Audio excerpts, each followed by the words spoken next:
Welcome to our today's webinar with the main topic, Validated Web Application Firewall.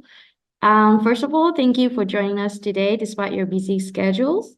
My name is Tasha. I am the Marketing Manager of Monitorapp, and our main presenter today will be Mr. Derek Kim, who has built his experience in the IT and security field in both the US and Korea through marketing manager and security manager positions. And he is currently the product manager here at Monitorapp and will be the main presenter for today's webinar. So here we have some notes for you regarding this webinar. First of all, the session is being recorded and the recordings will be uploaded here on our Monitorapp's YouTube channel. So you can definitely go check it out again later if you need.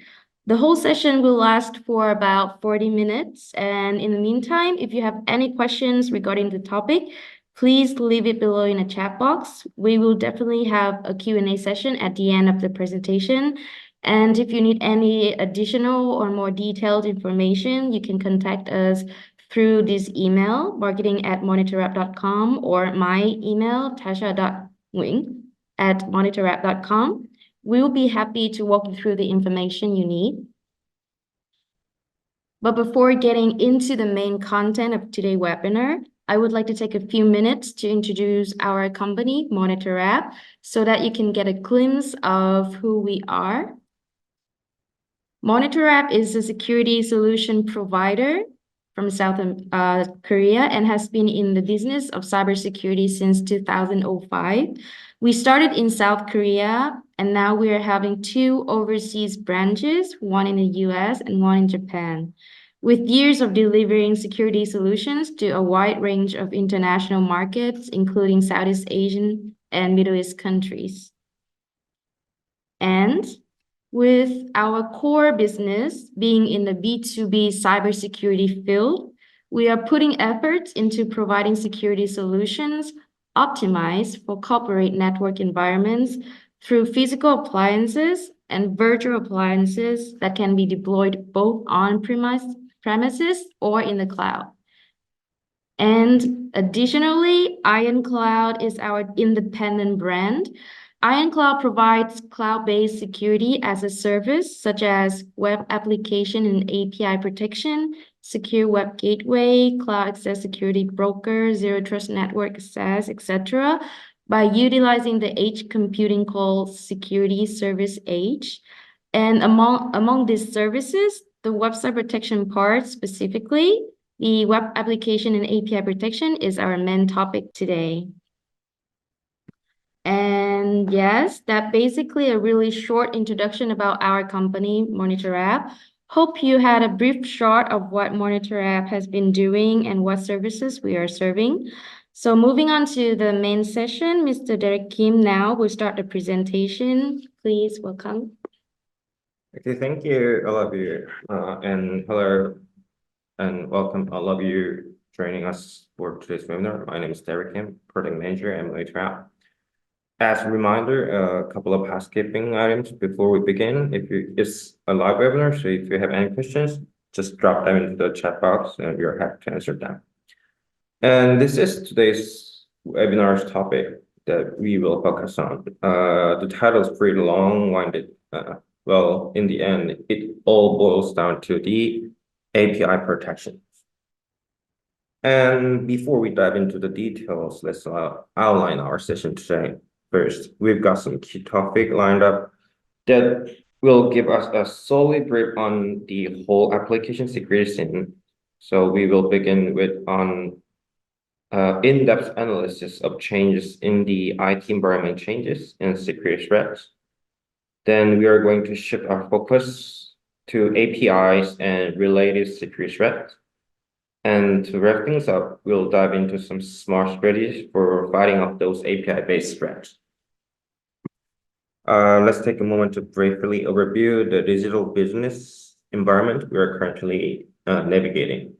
And just a quick recap in terms of where things are going in application security. So I wrote these 3 items that are promoting and driving the digitalization of modern business. First, accelerating digital transformation journey. Yes, ever since the digital became the buzzword, we have all been on this nonstop ride of digital transformation.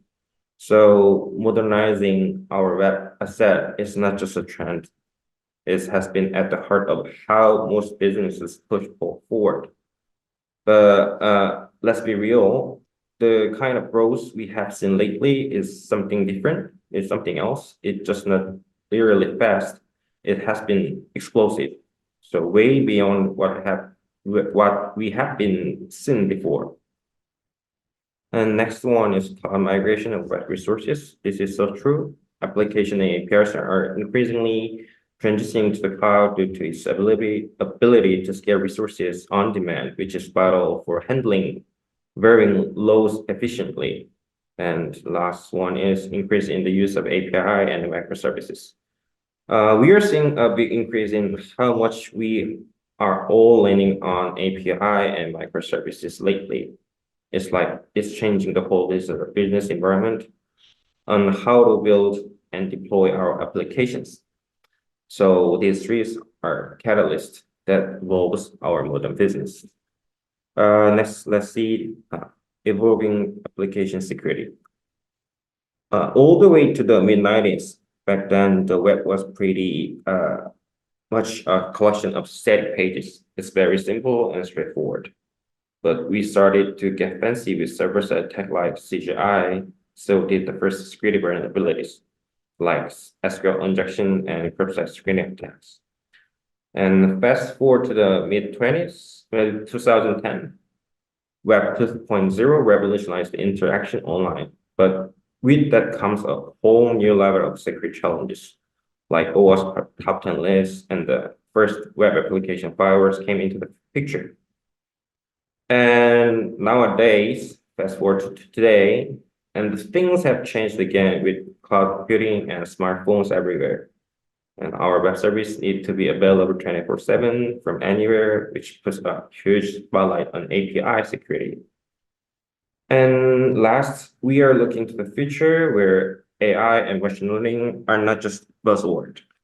AI is already a big deal across all industry, right? So much so that calling it future tech almost does not cut it anymore. They are all here and it's integrating into our daily workflows faster than many of us expected. So what's the bottom line? So this is the landscape we navigate today, where the threats are evolving, but so are our opportunities to innovate and stay a step ahead of those security threats. Like we touched on a bit earlier, APIs are becoming a bigger deal by day. So it's just not a hunch. The numbers are there to back it up. So according to the report from Google Cloud in 2022, it showed that 82% of organizations with solid API programs saw a real boost in efficiency last year, which is in 2021. And get this, according to the S&P Global Market Intelligence, there has been on average API growth rate of more than double over the last year alone. So it's a huge number. Plus, if a company's got a good sized team of developers, there is a 68% of chance they are starting to see their APIs not just as tools, but as actual products. And those are not just any numbers, they are some of the highest we have ever seen.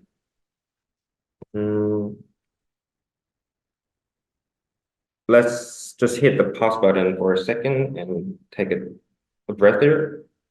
So for those of you in IT or DevOps joining us today, quick question, do you have a ballpark figure of how many APIs in your company?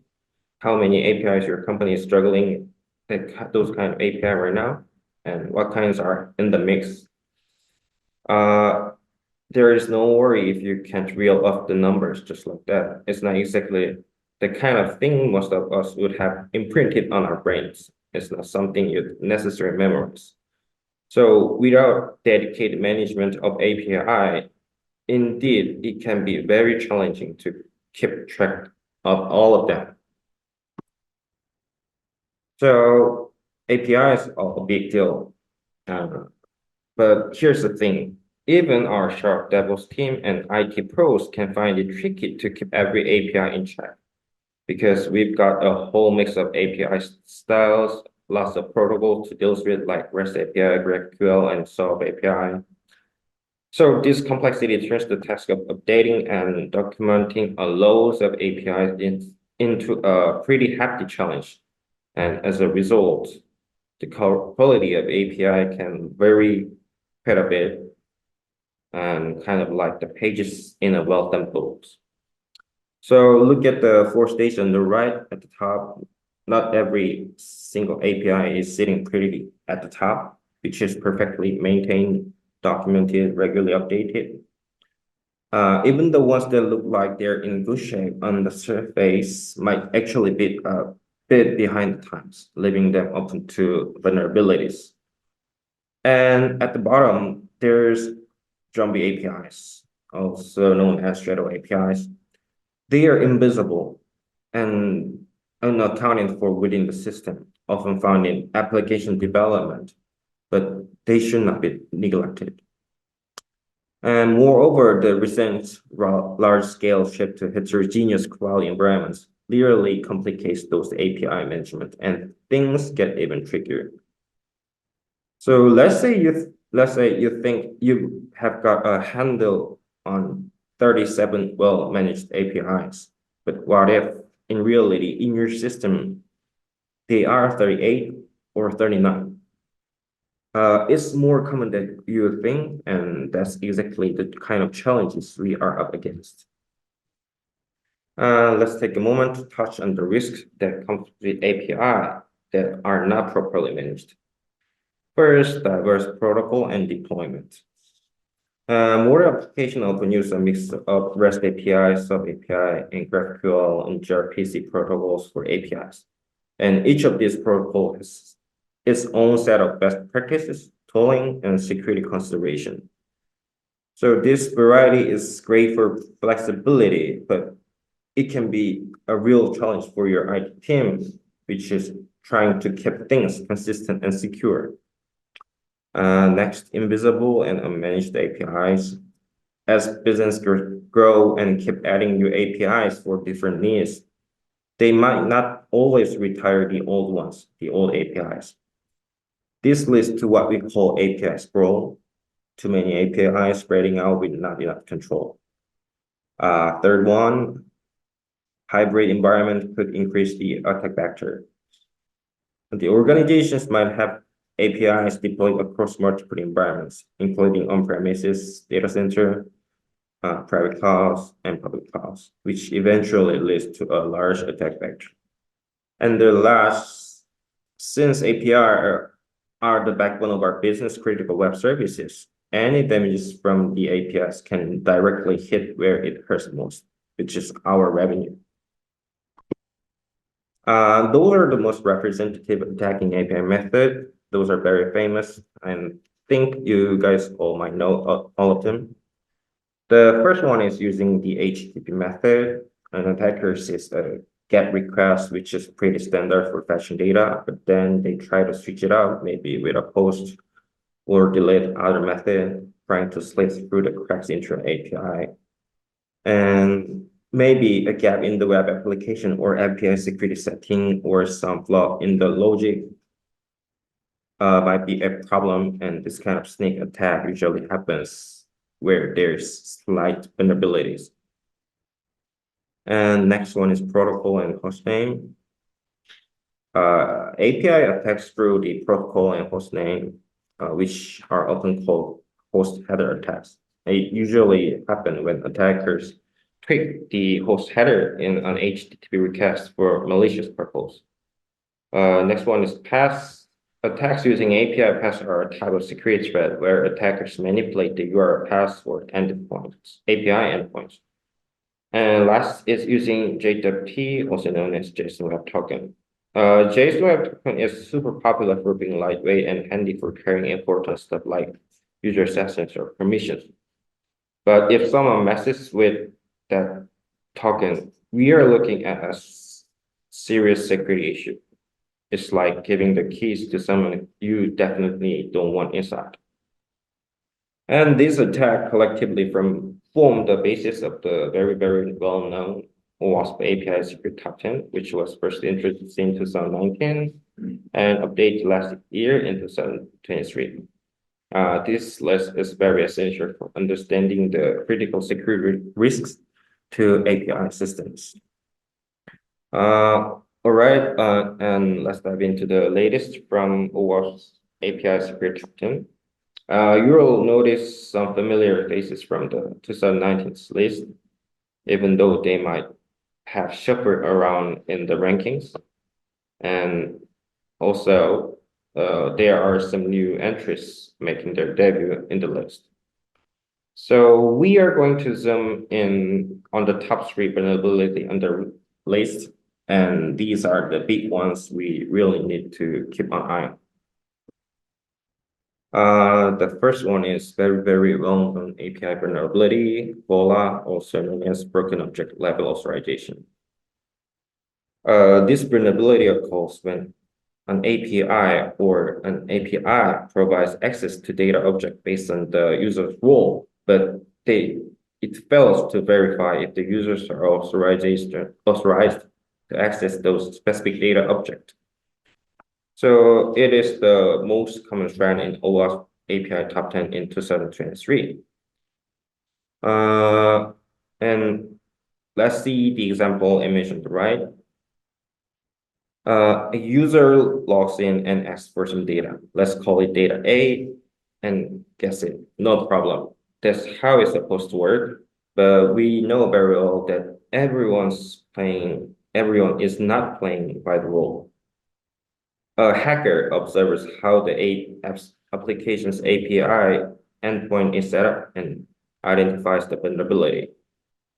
If the API endpoint is just taking direct references to API object, which is a very clear sign that the API may be vulnerable to VOLA. And then they will manipulate the references to the object and they will be able to access the data and abuse it. This sounds very basic, but depending on how the app builds and how the URLs are structured, this can get pretty intricate. So in this case, the hacker tweaks the request and they've got their hands on data B, which they were never meant to see. So in this case, even though the user has an authenticated ID, which was supposed to access only for data A, but API fails to verify the user, and consequently, it leaks the data B, and hacker gets the data B. It sounds very straightforward here, but in the real world, in our world, it's way more complex. And unfortunately, this kind of things happens more often than we would like to admit. Let's break this down with a straightforward example. Just let's picture a user, let's call this user N456. They are supposed to only get into specific file, which is file 456, right? And they have preferred authentication IDs, so they can log in and their ID checks out as 456 or good so far. But here's where things go sideways. Our API has a serious vulnerability in its defense. So it doesn't double check to make sure user 456 is actually allowed to pick into file 123.123. So with a little bit of manipulating the identifiers right here, user 456 can get their hands on file 123.123. Now think about what could be in the file. It might be privacy-sensitive stuff like personal details, financial records, or even security company intelligence. If that info gets leaked, we're talking about a full-blown crisis, right? Let's moving on to the next one and talk about the broken authentication. Broken authentication is kind of an umbrella term that is including a range of security flaws. Think of it as a catch-all phrase that covers a bunch of different security slip-ups. These are the loopholes that hackers love to exploit to impersonate legitimate users. So what it's all about, it usually refers to weaknesses in two areas.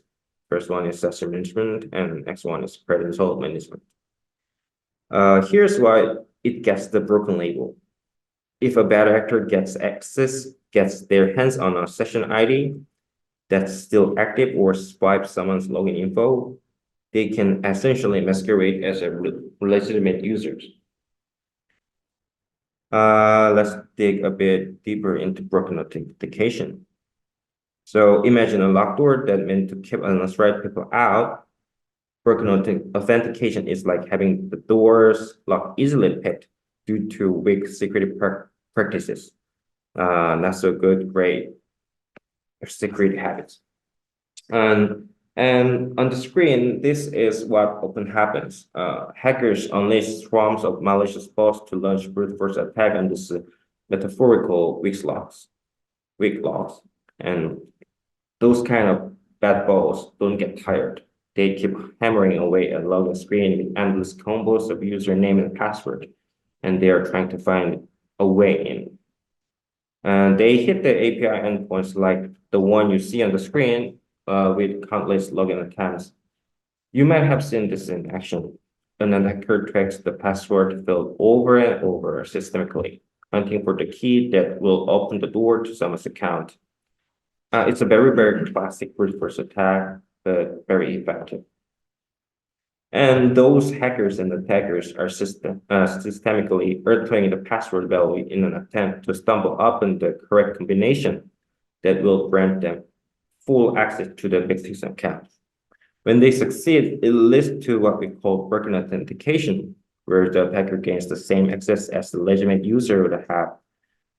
It's kind of opening up the Pandora box of malicious activities. The last one we are diving into from the OWASP top 10 is a new one, which is broken object property level authorization. It's a mashup of what used to be executive data and mass assignment from the 2019 list. But in this webinar, we are zooming in even closer, right down to the level of individual object properties rather than just the object level themselves. Here's the deals with it. Sometimes API can be a bit chatty. It means it spells out more and exposes excessive info in their responses more than they should do. So they end up sending a whole bunch of data and leave it up to the client side to sort out what is relevant. It's like, okay, just to figure out which one fits yours. And this is absolutely not secure, and this can accidentally increase the risk of sensitive data exposure. The reason that this vulnerability appears on WAF is that just locking down access at the object level is not always enough. So we need a more specific authorization that covers the object, and also API needs to get granular, controlling who can see what right down to the nitty-gritty of each property within an API project. And here's a real-world example that really put things into the perspective. Just 2 years ago, so in 2022, Twitter, which we know as X right now, ran into a bit of a snag. They shared through their bug bounty program that they had stumbled upon a glitch affecting user account and private info. The root of those issues is attributed to how they managed object property level authorization.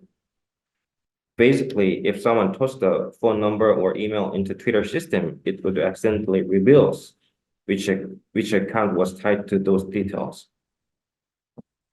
So hacker could potentially use this to figure out account info just from an email or phone number, which is textbook broken objective property level authorization.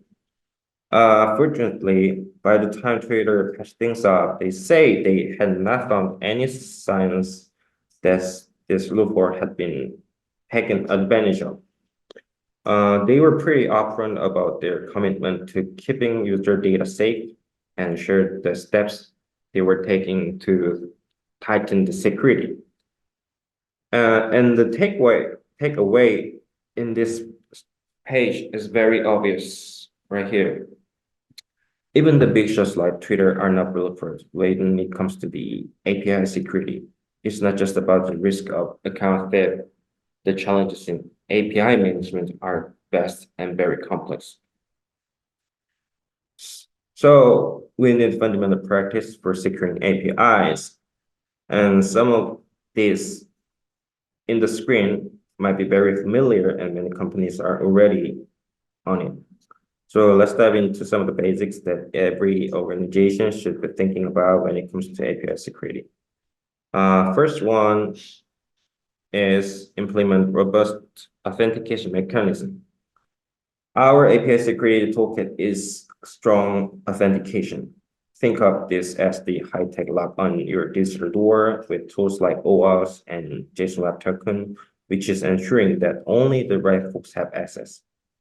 Then there is the least privilege principle. It's all about giving just enough access for user to get their jobs done, nothing more. And also the automation is our frontline defense, constantly scanning for bad input at vulnerabilities. And lastly, regular security audits and pen tests are very, very crucial. They are like a full body scan for your APIs, catching any weaknesses and patching them up promptly to keep your defense very strong. But as we dive into the nuance of security measures, it's critical to acknowledge that even the strictest security logic has its limit. Even our most robust internal security efforts have their weak spots. Skilled hackers are always on the lookout for that one crack to slip through. So reminding us that our defense is all better but are not invincible.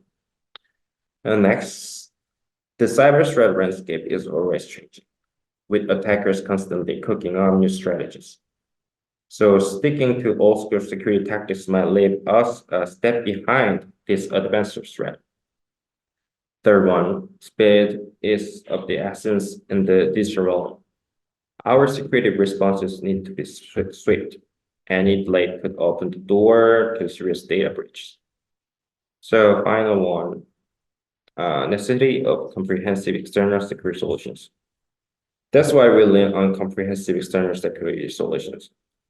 It's about adding layers to our defense, including teaming up with third-party experts to fortify our protection against cyber threats.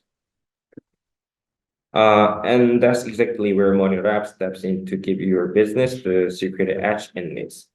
So AI WAF, Web Application API Protection of Monitorapp is a resilient defense system for securing vulnerable APIs and web application, and also protect your business critical web resources. It is a comprehensive defense mechanism which is designed to protect against the most sophisticated attacks, which is ensuring your APIs remain secure in on every evolving threat landscape. AI WAF is at the leading edge of API security. It's a proactive system, always scanning for and neutralizing threats before they can exploit any vulnerabilities. The core of AI WAF's API security framework included advanced JSON and XML parsing for accurate data interpretation. So we have API discovery for validating the integrity of each endpoint. And also we have an efficient detection of known attack patterns. So AI WAF actively shield your system with sophisticated access control, including IP and geolocation, filters, and traffic management strategies like maximum request length control, first time out, and late remit. Also, our AI WAF ensures that all data exchange are very secure, enforcing strict header validation and tight controls on file uploads. So this comprehensive approach ensures a fortified layer of security keeping your APIs protected against both current and emerging threats. So let's take a closer look at each feature. Well, API, our AI WAF API security all begins with API discovery. You could download an open API specification file that spells out all the API details, or maybe you prefer to get hands-on and type the specifics directly into an editor on our console. Another option is to tweak a copy of existing OAS file on the console, and you can keep things current by downloading the latest spec files from the server, from your web server, and syncing them up with AI WAF to ensure they reflect what is actually happening on the API server. Next, API plays a crucial role, as you know, in data exchange between applications, with most of this communication happening in JSON format, right? But this also makes API susceptible to attack aimed at web application. So we have the signature-based defense. It is a key strategy here, and it involves using predefined patterns or signatures to identify and block known attack vectors.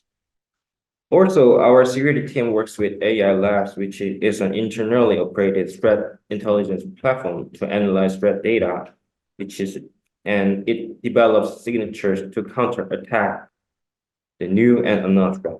And those approaches keep our API security current with ever-evolving cyber threats. As we touched on earlier, when we talk about WASP API Top 10, the most attacks on API are not about breaking codes or breaking signatures. Instead, they are about finding and exploiting the flaws in the API, the gap in the API. That's why it's very, very super important to have the right security in place for every part of your API. AI WAF uses smart strategy like controlling who can access the API based on their IP address or where they are located, limiting how often someone can call the API to stop spammy behavior, and even automatically logging someone out after a while just for safety. We have also got this neat trick to stop hackers who try to bypass rate limit by stopping a tons of commands within a single big API request. We called it HTTP length limit, and it identifies such abnormal API usage and those oversized requests that does not trigger the rate limit. Let's move on to the head control. This is a security mechanism that scrutinizes incoming requests based on specific header requirements. In the context of APIs where authentication often hinges on tokens, the presence or absence of a certain headers could become a critical gatekeeper. A request missing a vital header, which serves as an authentication token, is properly classified as unauthorized, thereby denying the access to the API. The header control prevents unauthorized access and potential security breaches and ensures that API interactions strictly occur within the confines of the design security perimeter. So next is omelet control. Omelet control within API security is critical, as most security vulnerabilities in APIs stem from design flaws or errors, which can be subtle. Yes. So we have file extension. AI WAF limits the types of the files that can be uploaded through the API endpoints. By allowing only specific file extensions, you can prevent the upload of potentially malicious files designed to exploit vulnerabilities in the system. And detection of forged file extension. Attackers might attempt to bypass file extension restriction by renaming malicious file with accepted extension. AI WAF can analyze files to detect such tampering and ensuring that the file content matches the expected file type. Yeah, no character inclusion check is, yeah, I have to speak about this at the two, but at the third one, some attacks involve embedding no character in file's name to obscure malicious extension or payloads. So this feature can scrutinize file names for such anomalies, rejecting files that contain unexpected no character.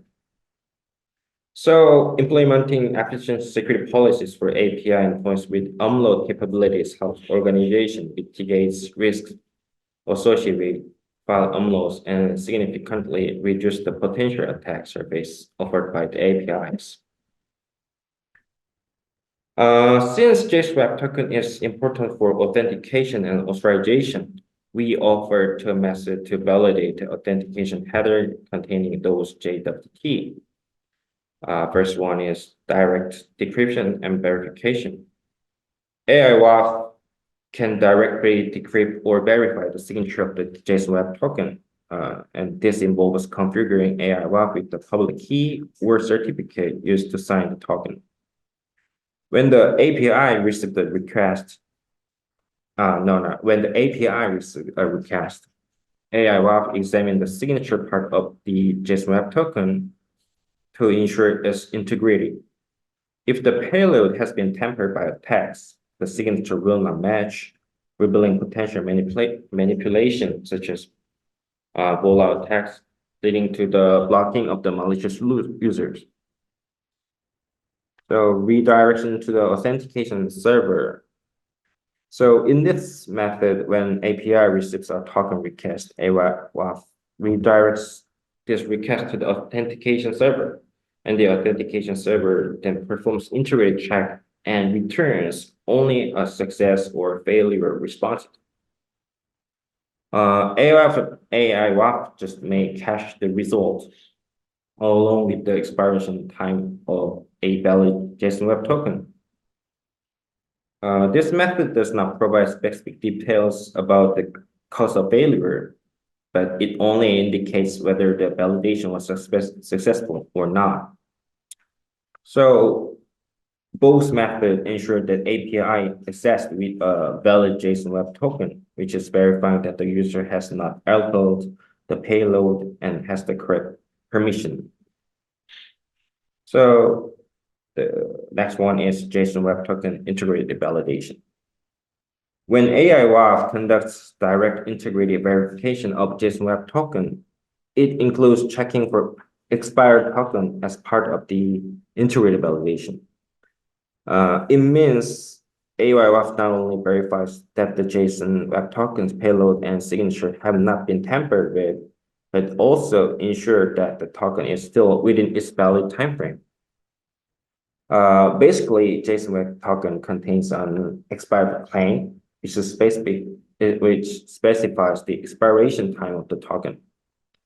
During the integrated check, AI WAF parses the JSON Web Token because it's all payload and examine the expiration claim to determine if the token has expired or not. If the current time is beyond the expiration time specified in the expiration claim, the token is considered invalid and the request is denied. So it could prevent the user of stale or expired token for authentication. So, and lastly, the request forgery inspection. Request forgery inspection is designed to prevent such unauthorized access. So it involves a precise verification process where specific names and values within JSON Web Token claims are matched against those in the API request path, parameters, cookies, and header. So you might think that why this verification process is challenging and complex. Those complexity arise because the naming convention in JSON Web Token claims and API requests might not always align.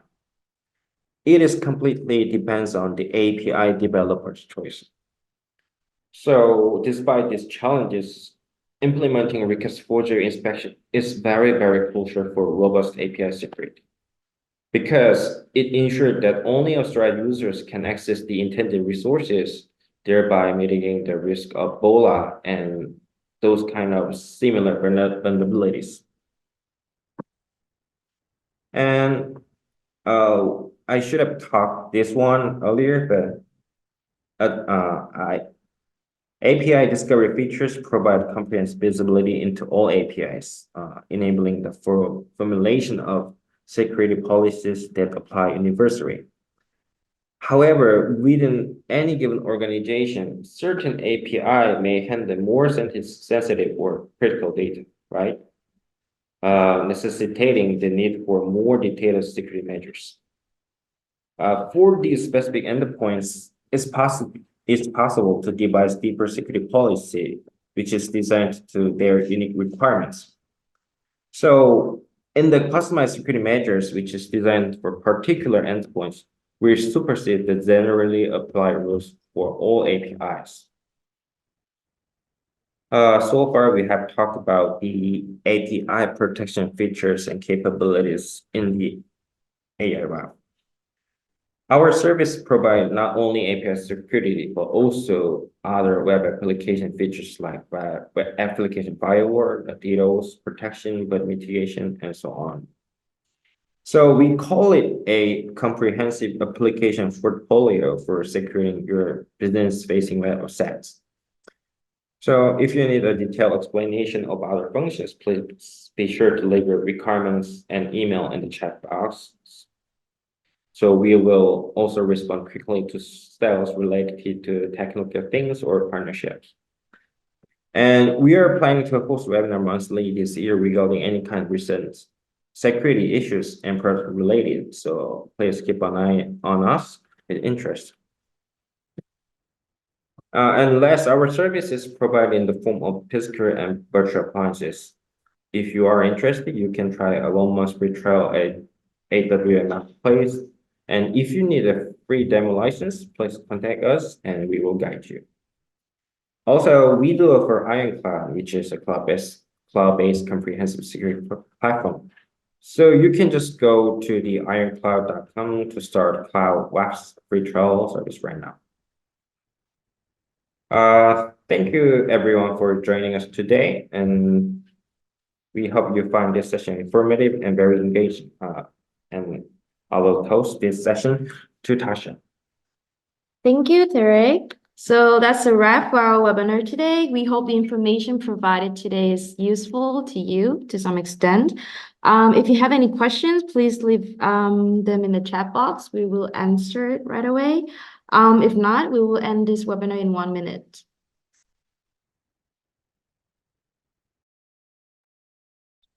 So it seems like we received a few questions privately, but I'm going to read it out loud so that we can all hear. The first question is like, do we need to buy additional license in order to use API protection or bot protection function? The answer is no. It's totally free because you can use the whole service with free just by updating the version. So you can use all of those kind of functions capability with free. Thank you. And we also have a second question, which is, if there is SQL injection attack against the API endpoint, is it possible for AI WAF to protect against the attack? Yeah, I think I already mentioned in the signature-based attack page, and absolutely yes. So our Web Application Firewall can protect from the all kind of legacy attacks like SQL injection, cross-site scripting, and DDoS, those kind of basic attacks. We definitely can protect your web resources from those kind of attacks. Thank you. Does anyone else have any question? Oh, yes. Here's another question. What's the next roadmap about API protections? And please share one example. In our next roadmap, we will add the useful API protection So if I give one example is an automatic API discovery function, which is very critical to API protection. So this one is our